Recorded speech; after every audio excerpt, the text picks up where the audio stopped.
How to desolder square ICs using a 40-watt soldering iron and copper.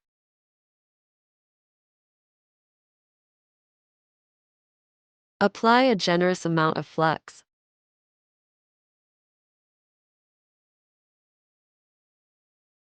Get copper of about this thickness.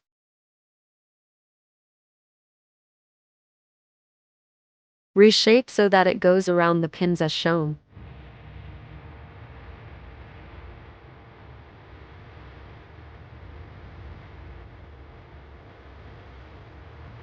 Now apply solder to pins. Apply to the copper also. As you apply heat to the copper, use tweezers to lift up the IC.